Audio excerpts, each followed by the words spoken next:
Só lembrando para vocês.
Ei, queria esse link aí.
Então, prontinho, gente. Vamos aqui retomar, né?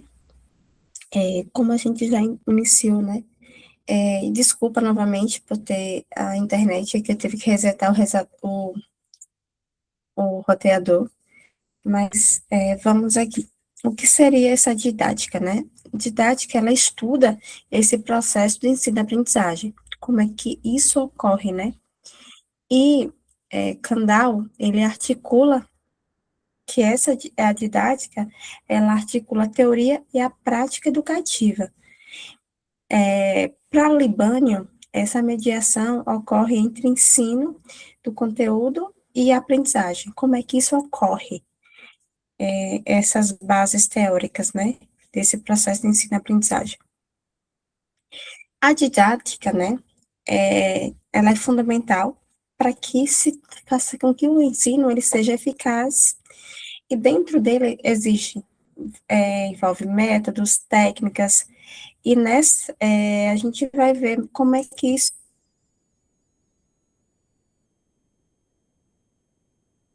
ocorre, né?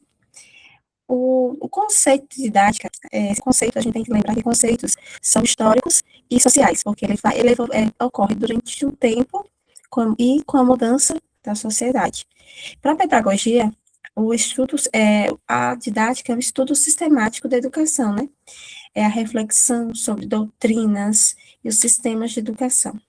É, uma, é um ramo, né, da pedagogia que se refere aos conteúdos do ensino e a esses processos e como ocorre essa construção do conhecimento. E a pedagogia, ela pode ser conceituada como uma ciência também, né? E a arte da educação. Na didática, ela é definida como a ciência e a arte do ensino. Então, é assim, é uma forma como é que o professor, ele trabalha os conteúdos, essa didática. Vocês já devem ter visto, né, dizer assim, mas a didática do meu professor é horrível. Então, é a forma com que esses conteúdos são passados para os seus alunos, né? Como é que ele trabalha esse? E para isso é preciso estudar um pouco com essas ferramentas da didática, né? Mauro, ele diz que a pesquisa didática deve se adaptar aos métodos e às técnicas de maneira de obter o máximo de resultados com o mínimo de esforço, né? Tendo em vista que a gente tem que pautar requisitos objetivos da matéria de ensino e da sua lógica interna, que é as capacidades subjetivas do aluno e sua psicologia. Referindo-se à questão do ensino, o objetivo da didática, conforme Lang, esclarece que o estudo é predominantemente do ensino e caracterizou-se, sobretudo, na didática do passado, dominada até um certo ponto, em que a figura central era sempre o professor, né?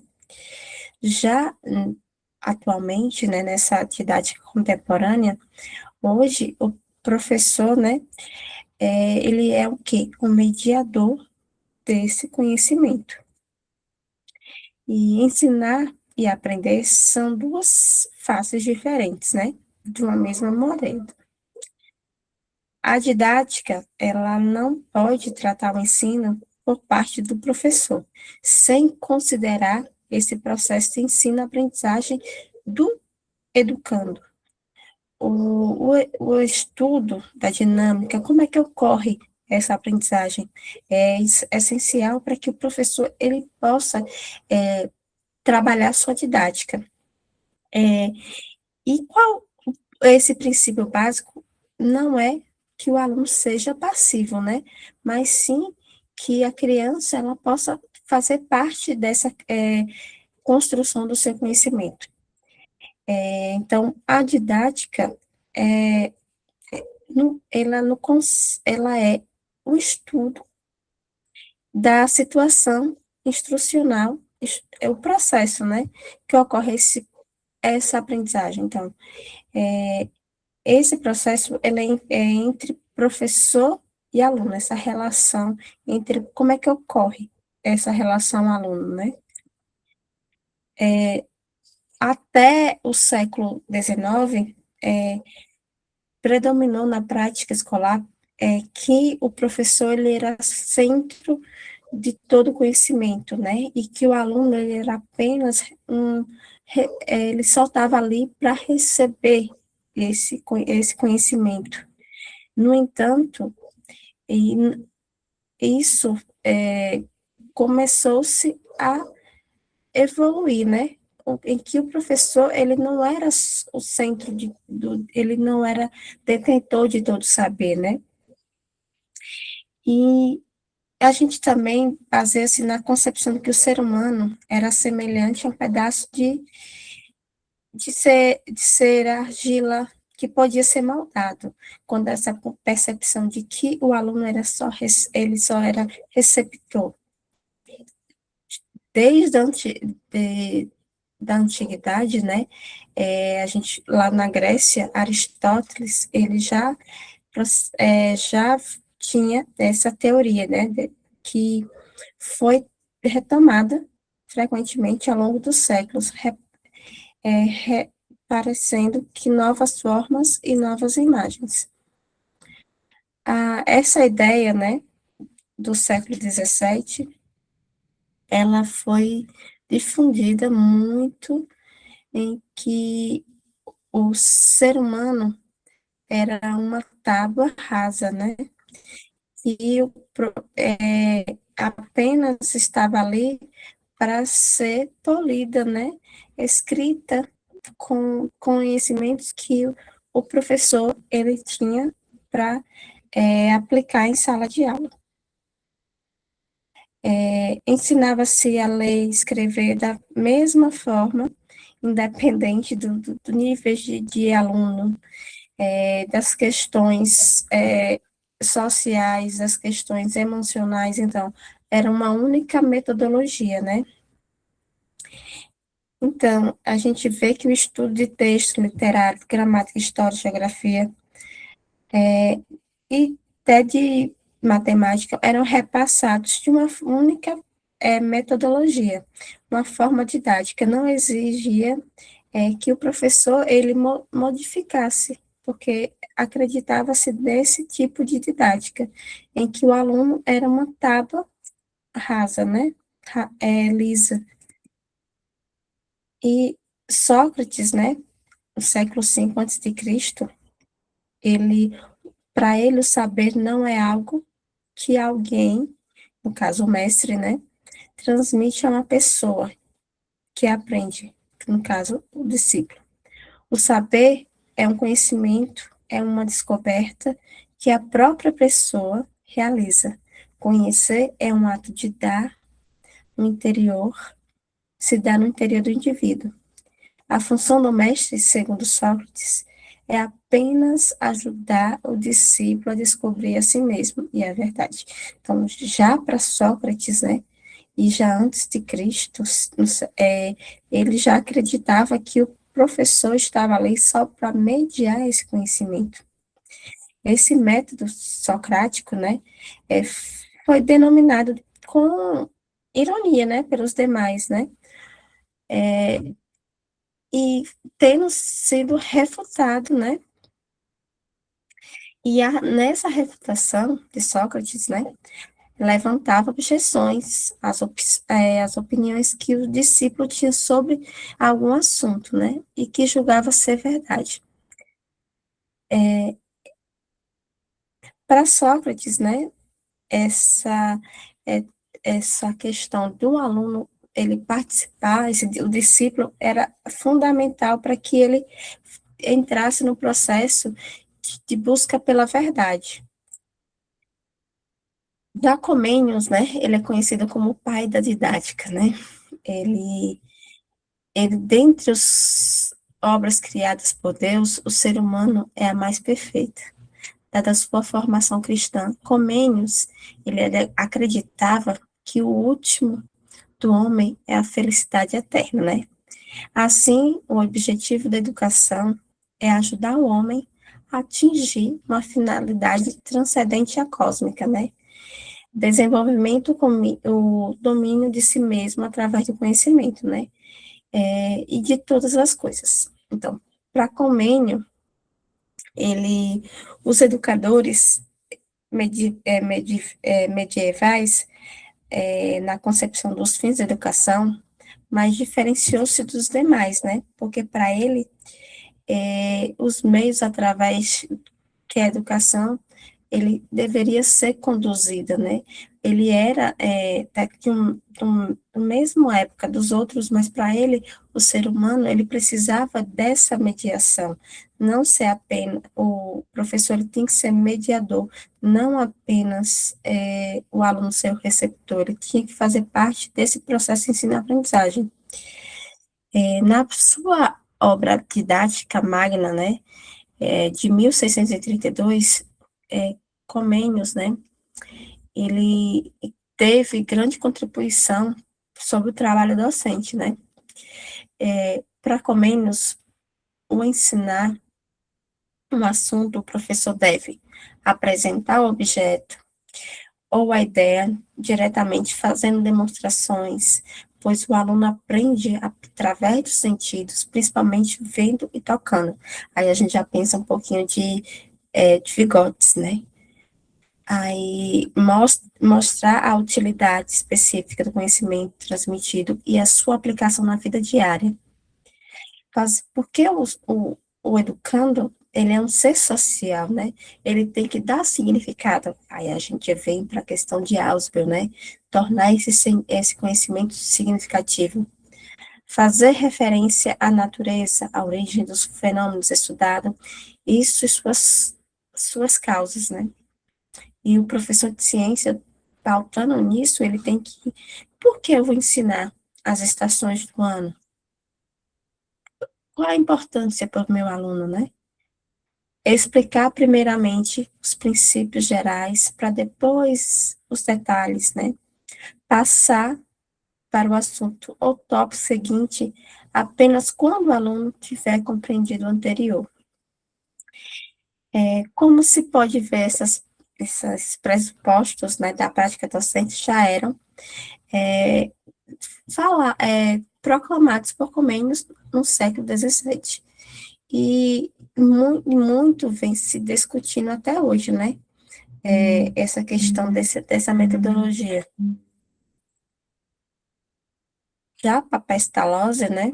Ele defendia, ele era defensor da doutrina dos naturalistas, né?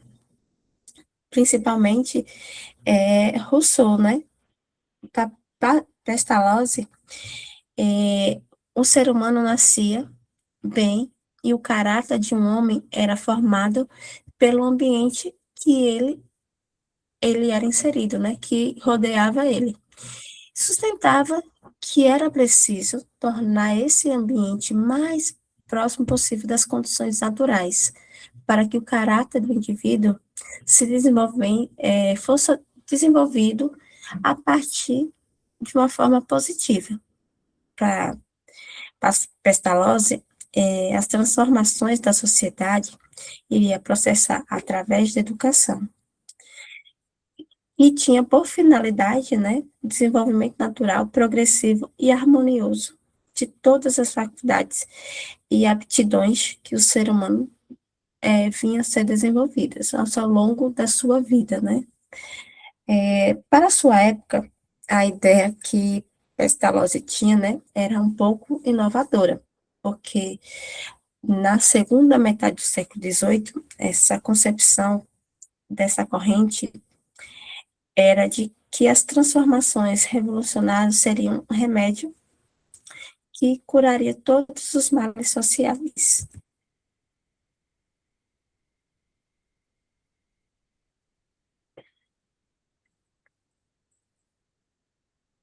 Para alcançar esse objetivo, Pestalozzi elaborou um método, né, que era baseado no seu trabalho educativo. Ele organizou atividades sequenciais, que vivenciadas pelo aluno, que de forma graduada contribuíam para o seu desenvolvimento intelectual e moral.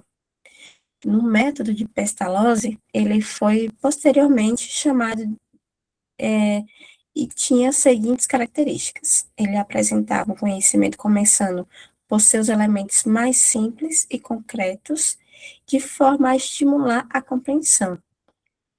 Ele utilizava o processo de observação e percepção pelos sentidos.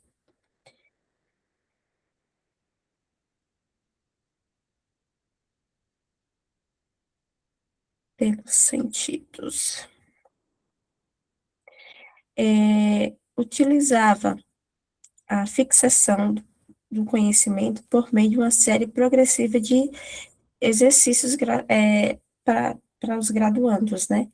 Que baseavam mais na observação do que o mero estudo de palavras. O método, né, era chamado de lição das coisas, como mas ele empregou a lição das coisas de forma mais ampla, como base para o complemento do desenvolvimento mental de uma criança, e não como foi usado posteriormente de forma mais restrita, como simples propósito. Pestalozzi, né, ele escreveu várias obras sobre educação, e ele teve oportunidade, né, de testar parte das suas teorias, colocando em prática e, e reformando as práticas educativas que nós temos hoje, né? Ele se dedicou parte da sua vida na preparação para professores. Então, a gente pode ver os princípios educacionais formulados por Pestalozzi estão resumidos em esses tópicos. A relação entre mestre e discípulo deve ter como base amor e respeito mútuo. O professor deve respeitar individualmente o aluno. A finalidade da instrução escolar deve basear-se no fim mais elevado da educação, que é favorecer o desenvolvimento físico, mental, moral do educando. O objetivo do ensino não é a exposição de dogmas e nem da memorização, mas sim o desenvolvimento de capacidades intelectuais do jovem. A instrução escolar deve auxiliar o desenvolvimento orgânico por meio de atividades, isso através da ação física como mental. É a questão do desenvolvimento integral, né? Quando você se fala muito de educação integral, as pessoas acham que educação integral é apenas estar na escola os 2 turnos, né? Mas a educação integral é a formação integral, questão mental, e física também, né? Que o aluno ele tem que estar preparado para ter uma formação crítica, para ser um cidadão ativo, né, e participativo dentro da sociedade. A aprendizagem escolar deve corresponder não a só aquisição de conhecimentos, mas principalmente ao desenvolvimento de habilidades e domínios de técnicas. O método de instrução deve ser por base da observação ou percepção sensorial, que Pestalozzi chamava de intuição, e começar pelos elementos mais simples. O ensino deve seguir a origem psicológica, ou seja, respeitar o desenvolvimento infantil. O professor deve se dedicar a cada tópico do conteúdo a um tempo necessário para assegurar que o aluno ele compreenda ele inteiramente. Como são atuais os princípios educacionais de Pestalozzi, no entanto, eles foram formulados no século XVIII, né? E para os começos do século XIX. Mas ele é tão atual para todos nós, né? Ele está presente atualmente, esses princípios norteadores da didática, né? De Pestalozzi.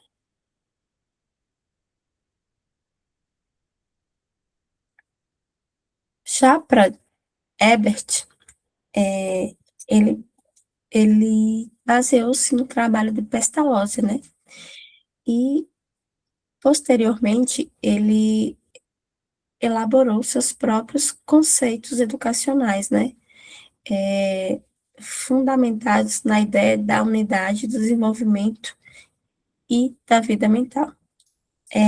Na concepção de Ebert, né, o ser humano, ele não é ele não é compartimentalizado em faculdades, mas em uma unidade. Desde o nascimento, o ser humano tem a capacidade de entrar em contato com o meio ambiente, né? Reagindo de forma global através do sistema nervoso.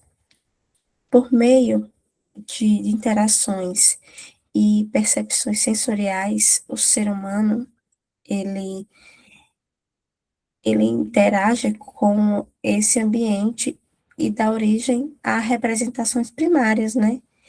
Que são base para a sua vida mental.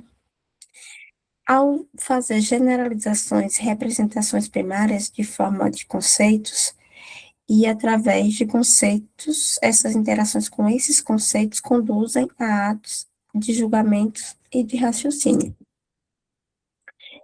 Ebert, né, ele atribua muita importância para a educação, considerando a educação como fator determinante para o desenvolvimento do intelecto e do caráter pessoal.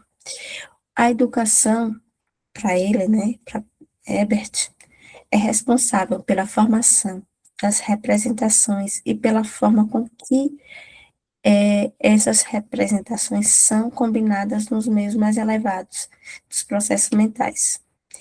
Para Herbert, a função da escola é ajudar o aluno a desenvolver, integrar suas representações mentais e provém duas fontes principais, que é ao contato com a natureza, através de experimentos, do contato com a sociedade, através do convívio social.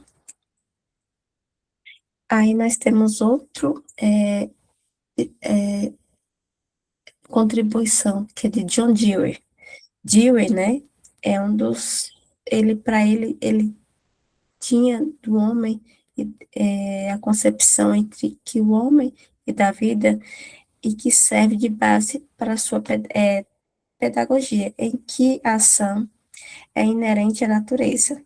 A ação precede o conhecimento e o pensamento. Antes de existir como um ser pensante, o homem é um ser que age. A teoria ela resulta na prática. Logo, para ele, né, o conhecimento e o ensino devem estar intimamente relacionados à ação, à vida prática e à experiência. O saber tem caráter instrumental, é um meio, né, para ajudar o homem na sua existência e na sua prática. Para Dewey, o homem é um ser eminentemente social. E dessa forma, são as necessidades que o homem ele tem dentro da sociedade que vai nortear suas concepções de vida e de educação. Para ele, os motivos morais devem estar sempre a serviço dos fins sociais. O trabalho em comum e a cooperação são os elementos fundamentais para a vida coletiva. E satisfazem as necessidades sociais e psíquicas do ser humano, né? Dewey, instituiu uma fórmula. Essa fórmula é que vida é igual a vida social e é igual a cooperação. Como o trabalho e a cooperação são fundamentais para a vida, né? Em torno desses elementos, deve gravitar a educação escolar. No entanto, é muito importante a questão social do trabalho, valorizando o trabalho manual. Para Dewey, a escola deve se tornar uma verdadeira comunidade de trabalho, em que em vez de um lugar isolado, onde se aprende lições sem ligação para a vida. Então, tem que ter um sentido para aplicar no seu dia a dia, né, na sua vida cotidiana. Tudo que é ser trabalhado em sala de aula pelo professor. Então, quais são esses pilares para didática? O professor, ele deve ter planejamento, mediação e avaliação. Esses são os três pilares fundamentais para a didática, onde o planejamento é organizar esses objetivos, conteúdos e estratégias. A mediação é conduzir o processo de ensino-aprendizagem. Como é que o professor ele vai conduzir esse processo? Ele vai pautar em quê? Como ele vai pautar? Que estratégias ele pode trabalhar? A avaliação é acompanhar, refletir e verificar se ocorreu esse processo de aprendizagem, né? Então, esses são os três principais pilares para a didática: o planejamento, ensinar e avaliar. A didática, ela tem a relação entre três elementos fundamentais. Como é que esse processo de didática ela acontece? O professor, ele é mediador, ele não é detentor de todo saber. Lembrando que a didática, ela é didático, é um conceito histórico, histórico social. Então, ele muda conforme tem a geração e a sociedade que ele está inserido. O conteúdo. Qual conteúdo eu vou aplicar? Qual o nível de ensino que meus alunos estão? Como é que eu vou trabalhar com esse conteúdo? Para quem eu vou aplicar esse conteúdo? O aluno, dentro da didática, o aluno tem uma relação fundamental, que essa aprendizagem ele deve ser sempre ativa, fazer com que o aluno ele seja o protagonista desse conhecimento, né? Dessa construção desse conhecimento. Então, essa relação é professor, conteúdo, aluno, que gera um processo de ensino-aprendizagem. Para Vygotsky, né, ele defende que a aprendizagem acontece por meio de interação social e a mediação do professor, né, que ele vai fazer com que essa interação social através do conteúdo que é ministrado em sala de aula. E mais, o que seria o planejamento, né? Planejamento é a organização intencional das ações pedagógicas. Eu vou planejar algo para que isso venha ter êxito no final, né? Então, não vou aplicar um conteúdo de forma aleatória, mas o professor tem que planejar essas aulas, né? Esse conteúdo, de que forma ele seja eficaz. Para Libânio, né? Planejar orientar os objetivos, né? Fazer com que, quais os objetivos que eu tenho com a minha aula, né? Quais os conteúdos, que métodos e qual é a forma de avaliação? Então, para a Libânio, o ato de planejar é prever conscientemente as ações pedagógicas para alcançar esses objetivos educacionais. O Kese, ele diz que o planejamento é um processo racional de tomada de decisões educacionais. E esse planejamento é um documento, né, que vocês já tiveram a oportunidade de fazer, né, esse planejamento, esses planos de aula, essas sequências didáticas. Ele é sistematizado através de metas, conteúdos, estratégias pedagógicas para um período de ano letivo. Dentro dele, ocorrem os objetivos de aprendizagem, são definidos e, e através de indicadores de sucesso, né, e articulando intencionalmente com a prática docente. Qual é a importância desse planejamento dentro das aulas de ciências, né? E nele é importante o professor definir quais são os objetivos claros do que ele quer daquele conteúdo, o que ele quer que depois desse processo de ensino-aprendizagem, o que meu aluno ele tenha capacidade de adquirir. Ele, dentro do planejamento, ele também prevê quais são as metodologias ativas envolvidas nesse processo de ensino-aprendizagem. E também ter a contextualização do saber científico, né? Fazer com que esse conhecimento ele seja contextualizado às vivências do seu aluno, né? O que ele vivencia diariamente, que esse saber científico pode tornar esse conhecimento significativo para o aluno. Favorece a avaliação contínua, pautando que a avaliação ele não seja o produto final, mas todo o processo de conhecimento, de ele seja uma forma de avaliação, não apenas a prova final.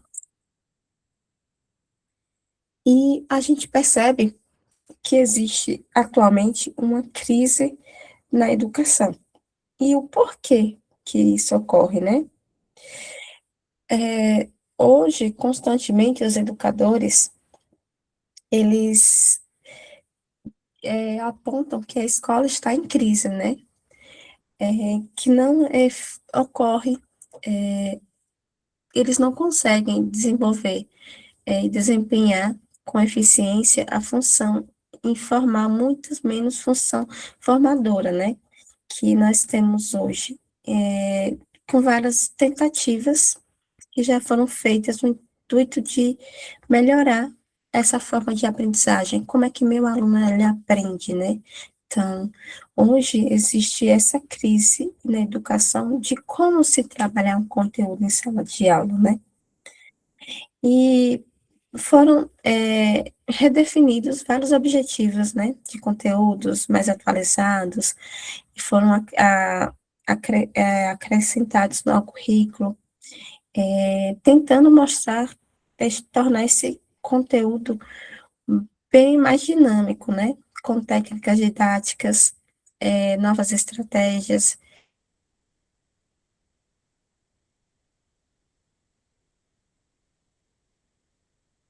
realmente. E, no entanto, ainda não resolveu, né, essas estratégias que foram implementadas nos currículos de como se trabalhar esses conteúdos em sala de aula, né? Então, entrar em sala de aula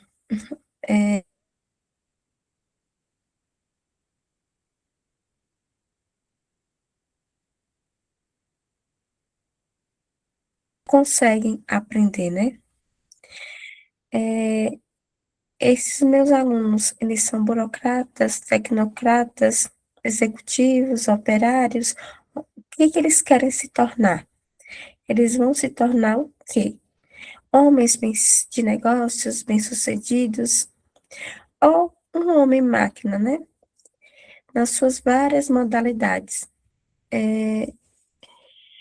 que corre pelas ruas e pelas empresas, em ritmos acelerados, em busca de dinheiro, ascensão social, progresso material apenas, ou um homem que pensa em si mesmo, em outras, o que ele quer da sua vida, né? E ele julga de si mesmo aos outros pela prisma da aparência, ou tornando simples estereótipos da sociedade, né? Ou o professor tem que se perguntar também: eu vou formar um indivíduo sadio, tanto físico como psicologicamente, que seja em harmonia consigo próprio, com a natureza, que demonstre equilíbrio. Então, esses são questionamentos, né, que o professor, antes de adentrar a sala de aula, ele tem que se perguntar: quem é que eu quero formar para a minha sociedade? Então, esses questionamentos é o que irá determinar o papel da educação em tornar esses indivíduos socialmente ativos, né? É, a educação, né, não é, fazer um ser humano. Tem que se pensar que essa educação ocorre no tempo e no espaço entre os seres humanos, uns com os outros. Então, a gente tem que entender que a educação é um fenômeno humano, né? Que não ocorre apenas em sala de aula. É essa interação entre homem e sociedade. O homem é a sua posição no mundo. São perguntas que temos que fazer no momento em que nos preocupamos com a educação. essa preocupação, ela implica no ser humano que a gente está formando, porque o professor dentro da sala de aula, ele é espelho, né? Ele tem uma formação humanista, ele vai formar um indivíduo para conviver em sociedade.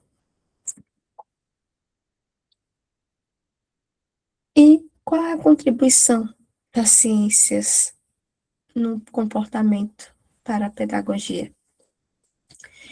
Até o século XIX, fundamentos da pedagogia havia as alicerces, né, a partir da filosofia.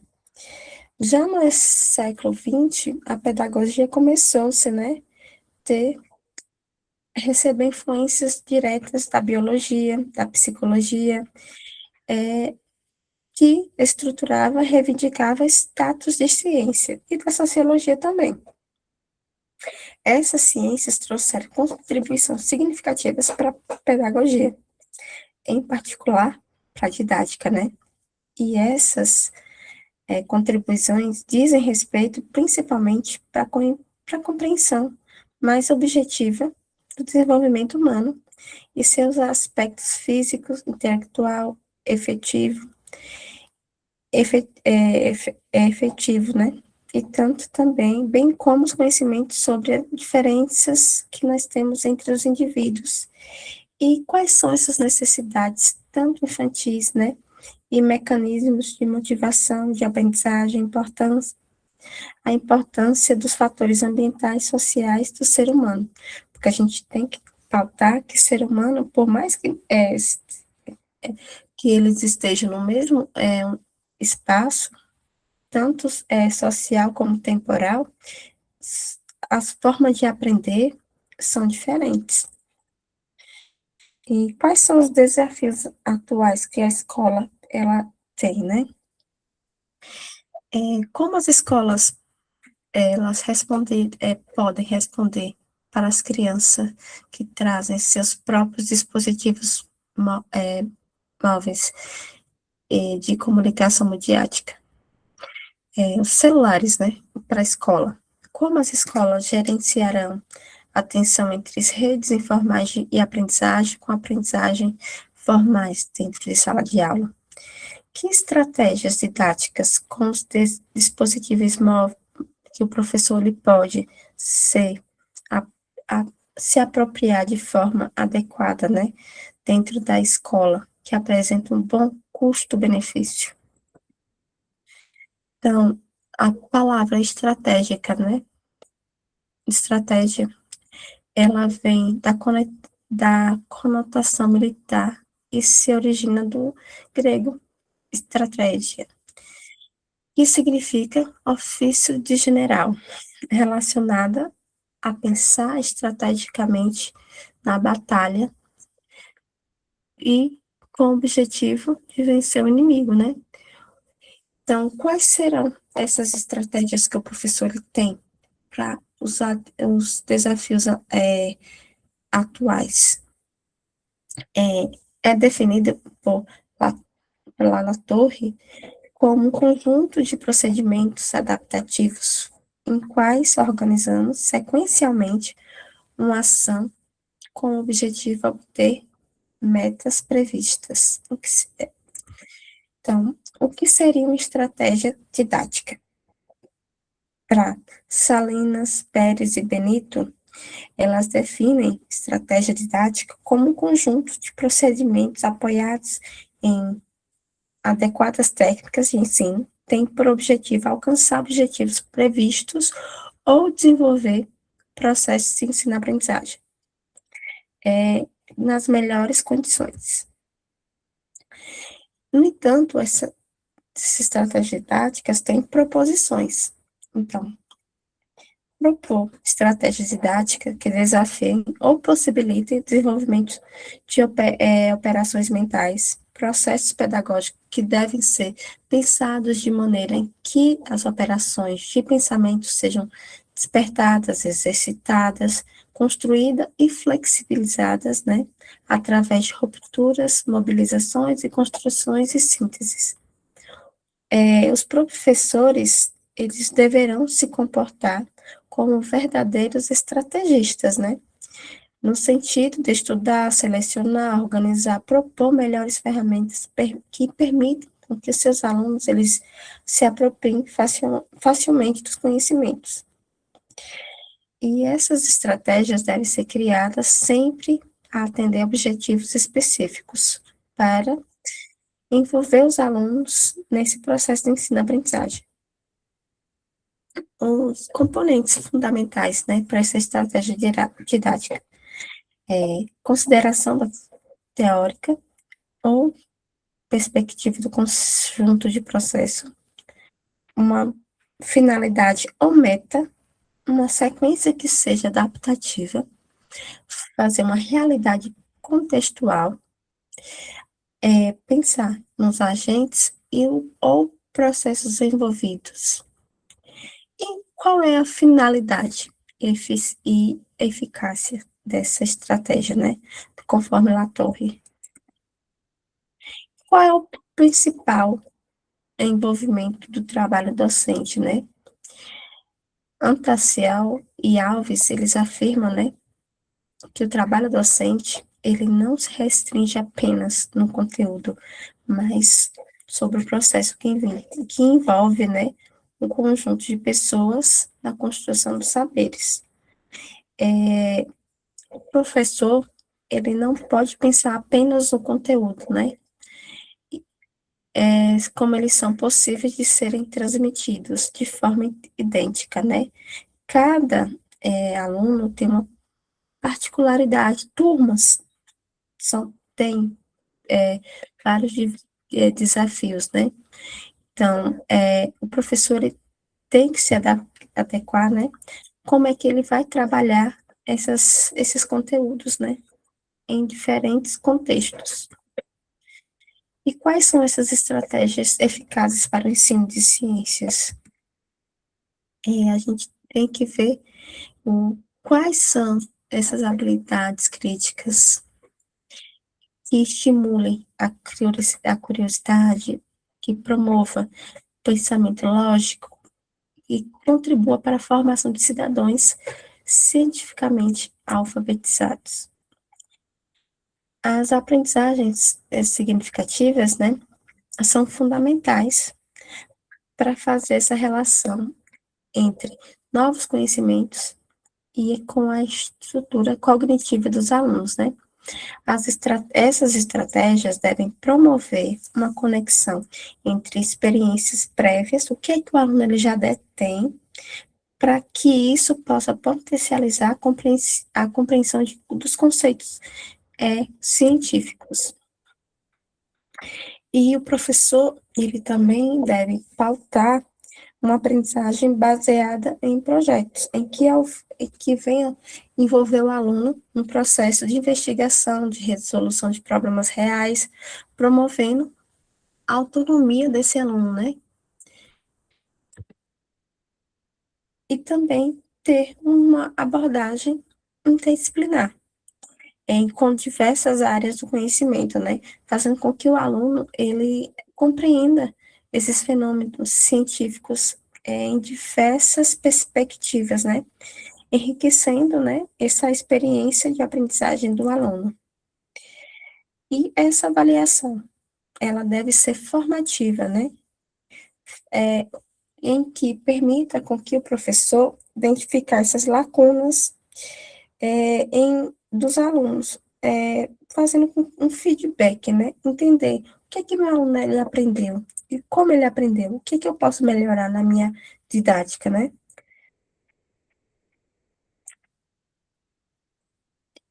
Então, o professor também tem que estar motivando e incentivando esse processo de ensino-aprendizagem, para que haja uma aprendizagem duradoura e efetiva, né? E nisso é importante que ocorra um planejamento anterior, né? fazendo com que os alunos eles se autoavaliem e se e façam uma reflexão do que eles estão aprendendo. Dessa forma, a aprendizagem ela se torna significativa, né? Fazendo com que o aluno ele esteja interessado e tenha empenho durante a realização dessas atividades. E a gente pode ver alguns procedimentos que podem ajudar no processo de incentivar os alunos na aprendizagem, né? O professor ele deve trazer contextualização do conhecimento, como é que eu posso contextualizar esse conhecimento? Relacionar o conteúdo científico com a realidade do aluno, a partir de situações do cotidiano dele, para introduzir novos conhecimentos e conceitos, tornar a aprendizagem mais significativa e próxima da vivência do aluno. Ensino por problematização. O professor ele deve apresentar situações, problemas ligados ao seu cotidiano, incentivar o aluno a investigar possíveis soluções para problemas reais, estimular a pesquisa, e fazer uma análise do pensamento científico, a, a, atualizar, utilizar metodologias ativas dentro da aprendizagem, onde através de atividades práticas e participativas, desenvolver a observação, experimentação e investigação, estimular habilidades cognitivas, desenvolver desenvolvimento progressivo do estudante, onde o professor ele pode propor atividades com níveis graduais de dificuldade, fortalecer a autoconfiança e superação de desafios, valorizar conquistas, incentivar continuidade dessa aprendizagem,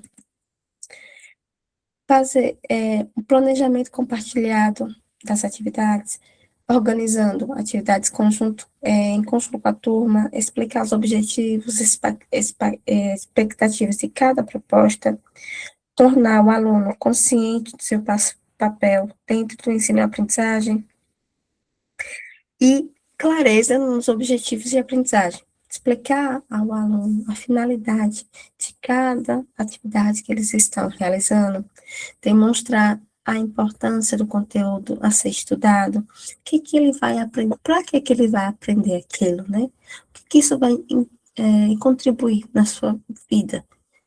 Relacionar a aprendizagem com as situações concretas na vida do cotidiano do aluno. E ter um ambiente positivo de sala de aula, onde estimular a cooperação e o respeito entre os estudantes, construir relações baseadas em diálogo e confiança, criar um espaço favorável ao desenvolvimento de aprendizagem, feedback e ter um acompanhamento contínuo, né? Informar sobre os seus avanços e suas dificuldades. Isso individualmente, né? Incentivar a autoavaliação, reflexão sobre o próprio desempenho, utilizar os erros como uma oportunidade de aprendizagem e melhoria, né? E que estratégias o professor ele pode ter para estimular esses alunos a engajar, né? Através de jogos, experimentos, debates e aguçando curiosidades científicas com seus alunos, né? O professor também ele deve ter a inclusão desses alunos, né? Promovendo a diversidade e, e fazer com que crie estratégias de adaptação das necessidades individuais, né, de cada um dos alunos, que nem todos aprendem igual, né, e tem outros níveis de necessidades. E qual a, a importância de ter uma abordagem problematizadora no ensino de ciência, né, e por que essas estratégias são eficazes? Uma abordagem problematizadora no ensino de ciência, ela busca a reflexão, a participação ativa dos estudantes, estimulando o pensamento crítico, a resolução de problemas, e é uma apresentação de, de, de estratégias didáticas eficazes para implementar uma abordagem inovadora. Essa abordagem problematizadora no ensino de ciências, ela é muito importante porque cria uma habilidade dos alunos criarem resolução para problemas reais na sua vida cotidiana, através de uma, uma abordagem contextualizada, né? Essa também, ela deve ser uma abordagem que ela deve ser eficaz através de projetos de investigação, debates e experimentação prática, né? Em que ocorra a interação entre tecnologias educacionais e midiáticas. Ela oferece também muitas possibilidades para o ensino dinâmico e significativo, né? Fazendo com, mas ela precisa com que os professores estejam numa formação contínua e com apoio institucional, que são fundamentais para que essas abordagens sejam efetivamente implementadas.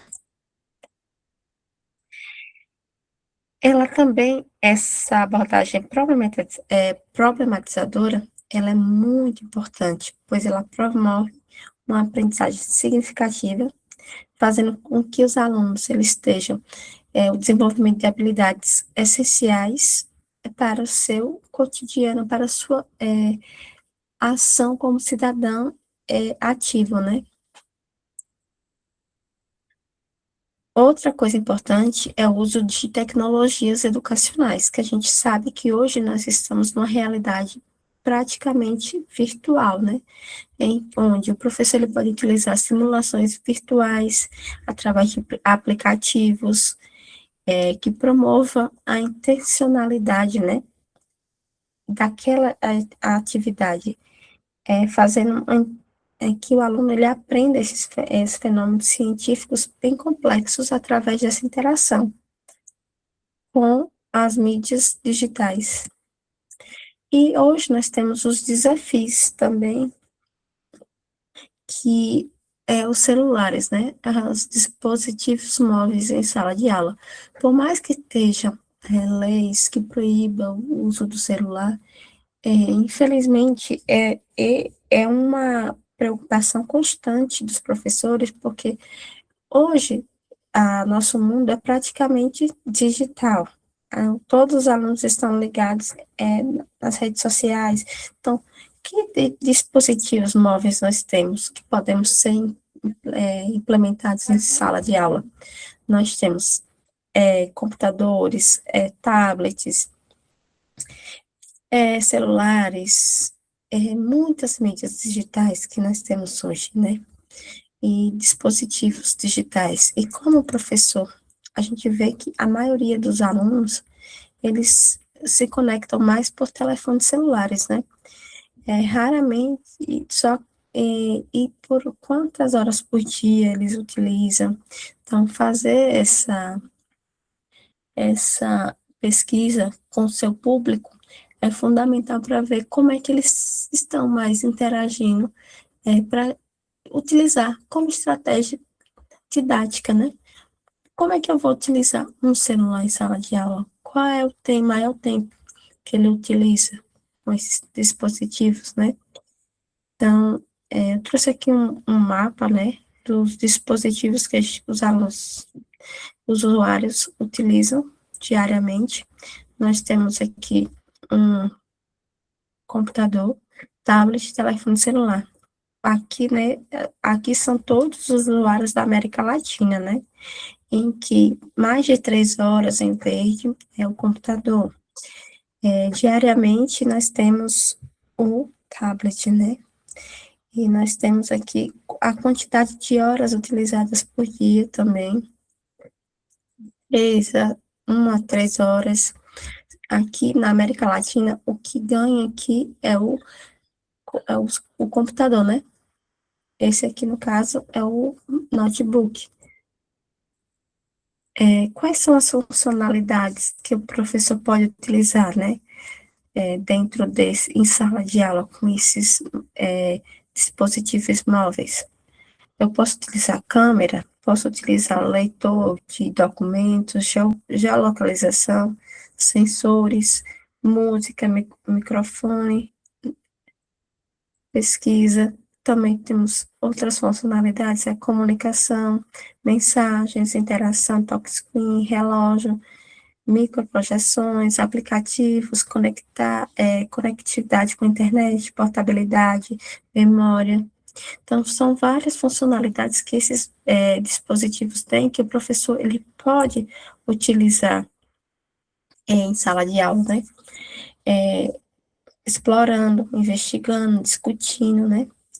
Então, cada um desses dispositivos tem uma finalidade que pode ser explorada em sala de aula pelo professor, até instigando os alunos a pesquisarem sobre esses dispositivos, né, dentro da sua aula, né?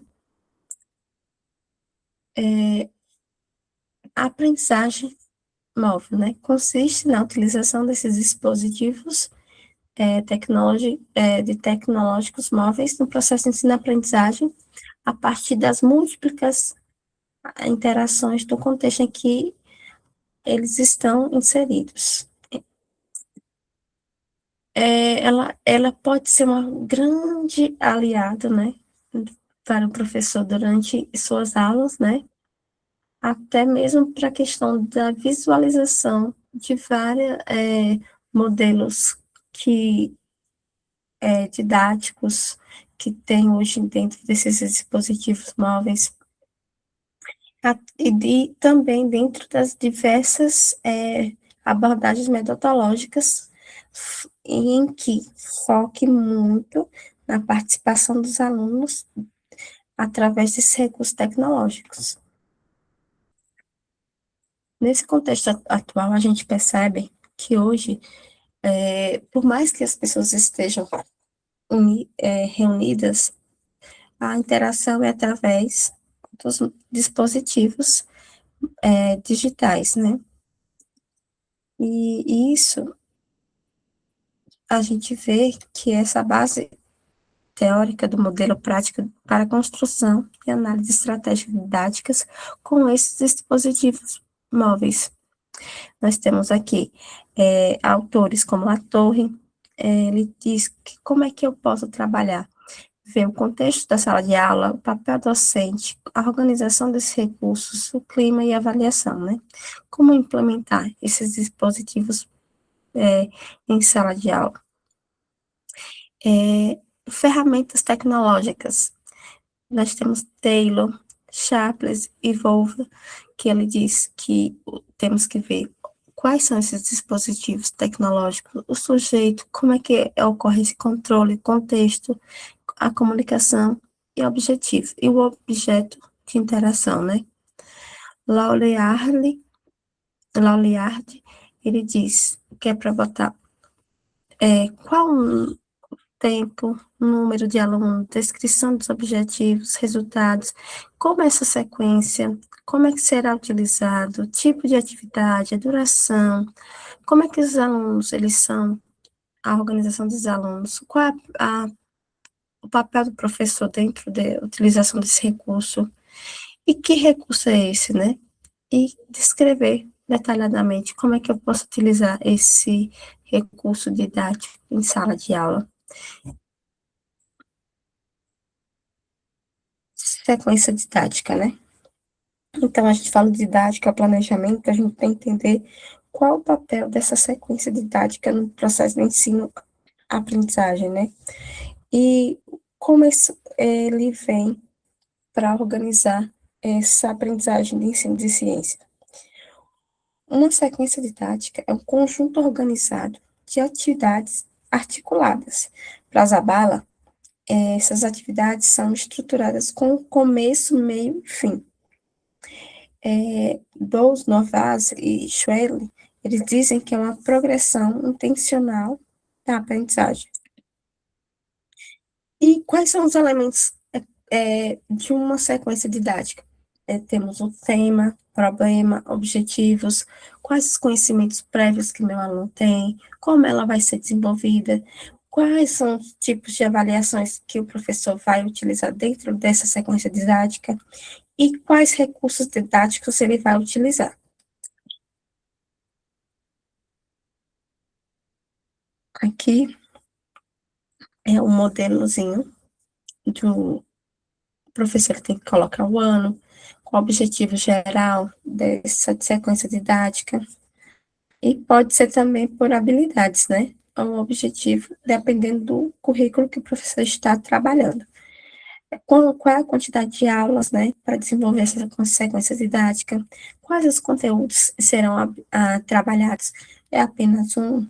Pode ter vários conteúdos dentro de uma mesma sequência didática. Aí e o professor vai definir também a quantidade de aulas, né? Por exemplo, aula 1, qual é o tema, quais os conteúdos, qual o objetivo dessa aprendizagem, fazer um resumozinho dessa atividade, né? Descrever o que os alunos irão, quais materiais a serem utilizados e como será o processo de avaliação dessa aula, né? Aqui tem algumas observações que o professor ele pode estar utilizando. Outra coisa importante é a questão quais são os critérios de avaliação de uma sequência didática, né? Como é que será avaliada? A diversidade de estratégias e o uso de métodos ativos, critério.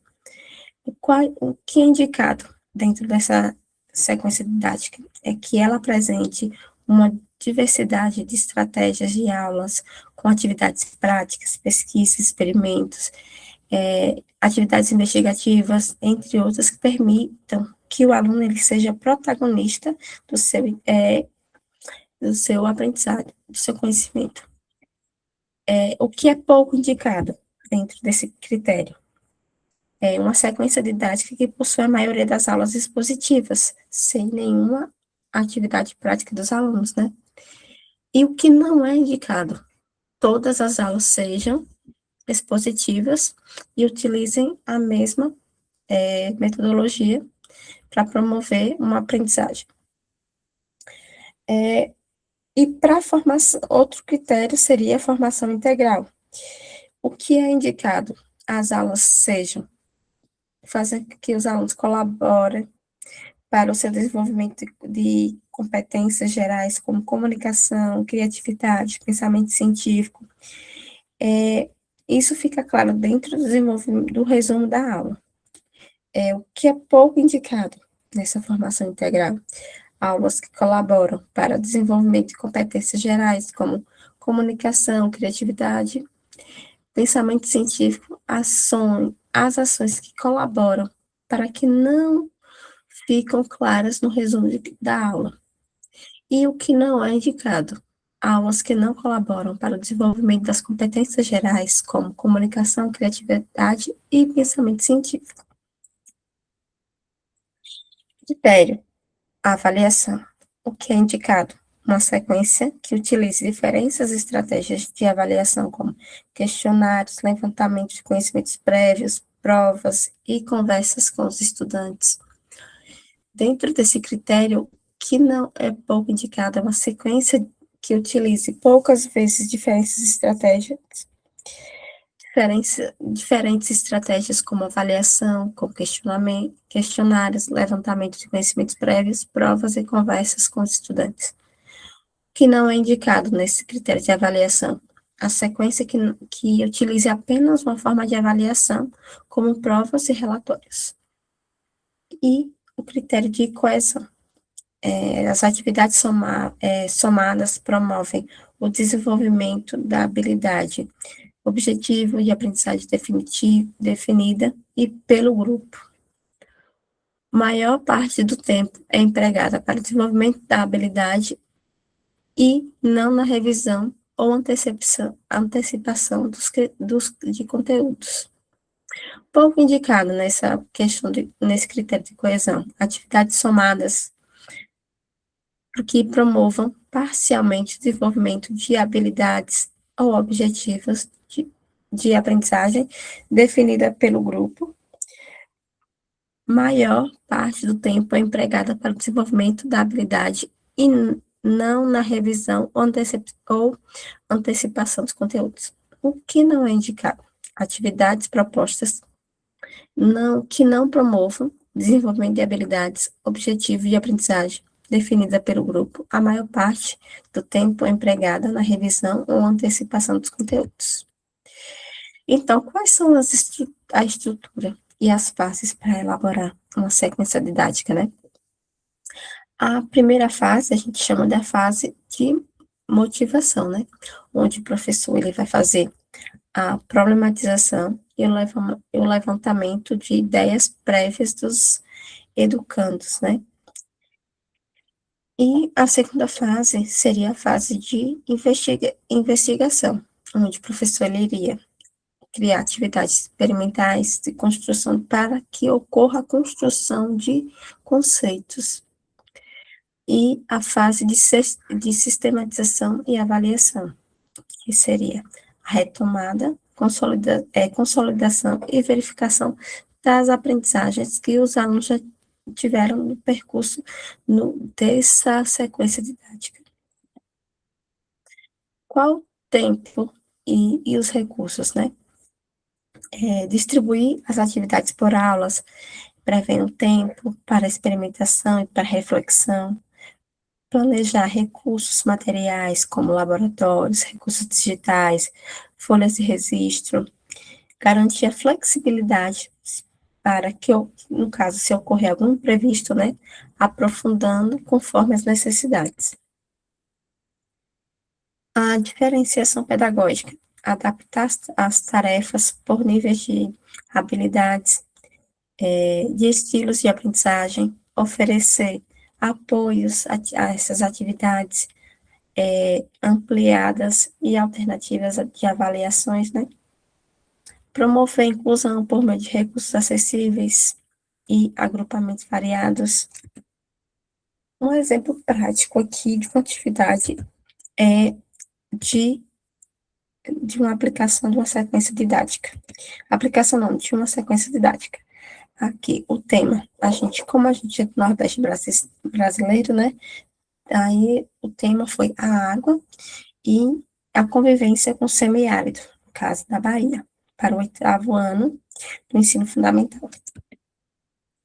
A primeira etapa, né, que é a problematização, através de uma pergunta norteadora, por exemplo, como as comunidades do semiárido armazenam água. E uma discussão inicial do que seria a seca no Nordeste.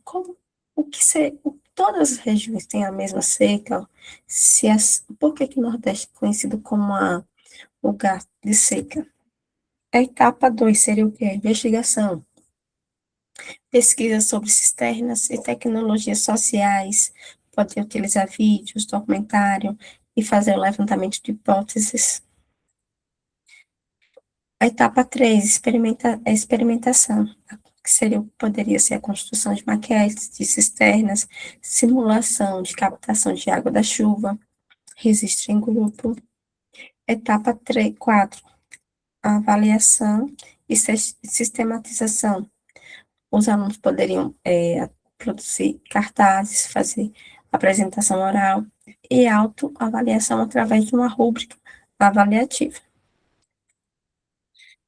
E metodologias complementares, né?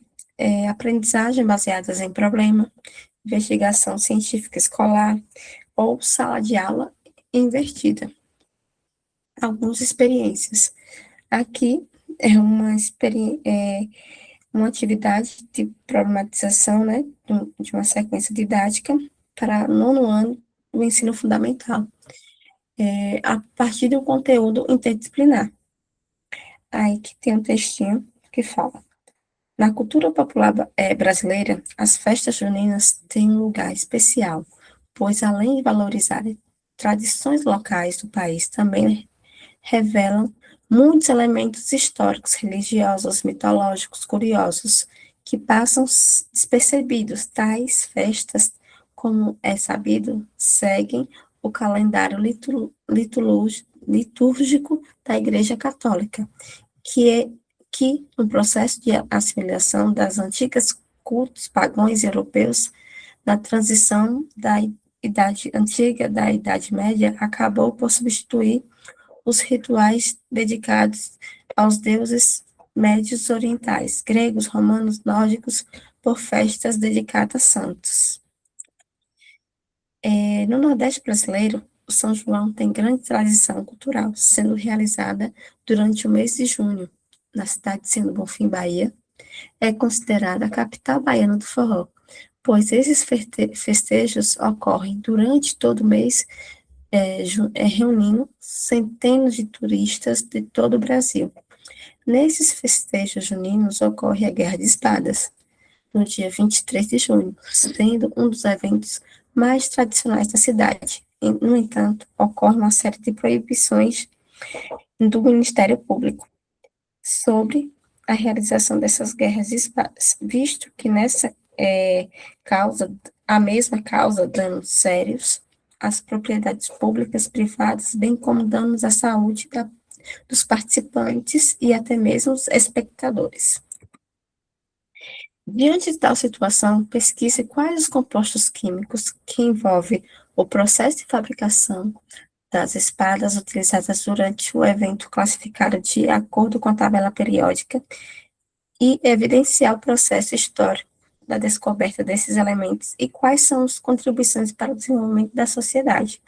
Logo após, irão elaborar um quadro de possíveis danos à saúde das pessoas envolvendo no evento, bem como medidas de prevenção para esses acidentes. Por fim, elabora um texto expondo sua opinião em relação à guerra de espadas e, ao mesmo tempo, se ela deve ser mantida ou extinta.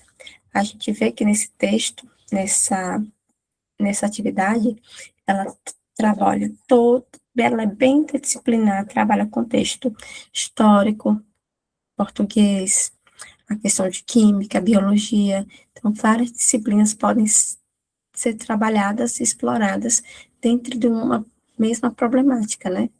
E essa é um exemplo de uma atividade que pode ser implementada dentro da sequência didática. Aqui são sites que podem ser, os professores podem utilizar para os alunos pesquisarem, sites que eu sempre digo que a gente tem que pautar em sites que tenham confiabilidade, né?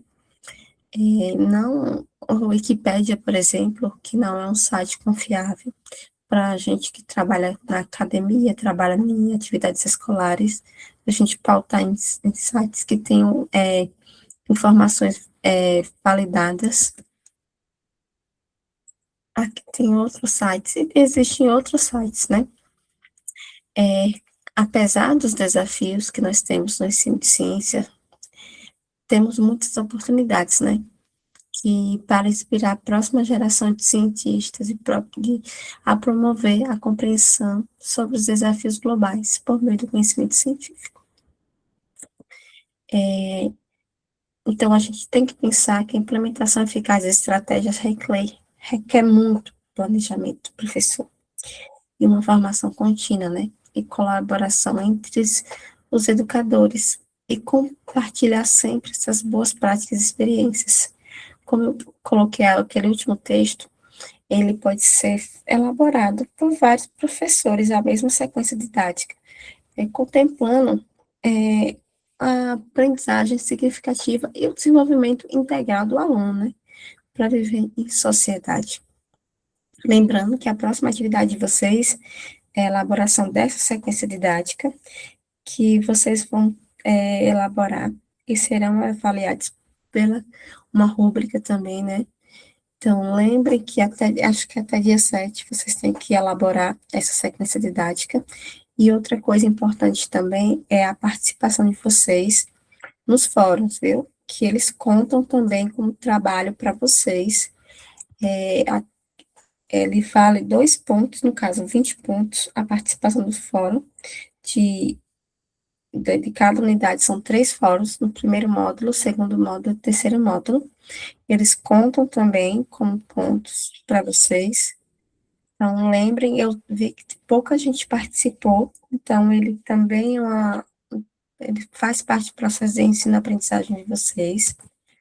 Então, gente, boa noite, muito obrigada, e desculpa pela queda da internet, depois que eu resetei aqui, ele conseguiu funcionar, mesmo que seja sem imagem, né, porque quando eu ligo a câmera Pergunta, aqui, professora. a internet está oscilando. Oi, pode falar. Professora, professora ainda pode, então, participar do Fórum 2? Pode, pode. Ah, tá bom, obrigada. Se preocupem não, viu? É, sim. Podem participar de todos. Quem não Muito bom. participou, pode estar lá participando. Tá bom, muito obrigada. Nada. Quem ainda não participou, pode ir lá dar sua contribuição, porque é contribuir, né? Participar do fórum contribui tanto para você, como um indivíduo, mas como os demais que estão lá compartilhando e lendo o que você compartilhou. Então, gente, muito obrigada. Pode falar, Josivaldo. Professora, só uma dúvida. A sequência didática, lá na plataforma está uma sequência didática e uma problemática. É uma tarefa só ou são atividades diferentes? Ó, a sequência didática, ela vale 70 pontos, 7 pontos, e a problemática, 1. Aí fecha os 8. Entendi. Tá ok. É toda a mesma data, né? É, sim. Tá. Aí, por isso que eu deixei esses 2 exemplos, uma problemáticazinha aqui e de uma sequência didática. Outra Certo. coisa, professora, eu estava lendo e vi que a sequência didática, ela vai usar problemática, então, usando, para você usar para fazer a sequência, é isso? Isso mesmo. Entendi. Você pega a problemática, por isso que eu botei 2 tópicos, uma Ah, problemática. Lembrando, uma das coisas que eu vou avaliar bastante é a questão da contextualização com a realidade de vocês. Por exemplo, eu moro na Bahia, mas nem todo mundo mora na Bahia, né? Então, a gente tem que lembrar de contextualizar com onde você está inserido, onde é que você reside, para pensar também da questão do aluno, né? Fazer a ligação com o cotidiano do seu aluno. Deu para entender? sim, professora, entendi. Obrigada, viu? Eu Obrigado. estava Pode. na dúvida, que eu vi a sequência didática para o dia 7 e a problemática dia 17, mas a sequência didática diz, ó, elabora a sequência didática baseada na problemática da atividade anterior. É por isso que eu fiquei em dúvida também. Pronto, eu vou olhar aqui a data, Uhum. acho que eu vou adiar também, vou deixar no mesmo para entregar os 2 do dia 17, acho que é melhor Tá para bom. vocês, né? Sim, muito obrigada. Nada. Mais alguma dúvida? Se não tenho mais É isso alguma, mesmo. Eu estou pronto, então, tranquilo, professor. Fala, Professora, Ronaldo. a senhora já sabe qual é o dia da sua prova? Não, eu tenho que ver com o coordenador do curso, que ele ainda não me disse, ainda não deixou isso claro para a gente. Aí, assim que eu souber, eu passo para vocês, para os tutores, para eles encaminharem para vocês. Tranquilo. Amanhã tem aula, né? Tem sim, Tranquilo. mesmo Até amanhã. horário. Até amanhã. Boa noite. Tchau, tchau, gente. Tchau, Boa noite. Boa noite. professor.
Mas aquelas que falam sobre a Secretaria de Educação, falam que tem um símbolo do governo, alguma coisa. Mas é melhor arquivar logo tudo, né? Depois a gente reativa.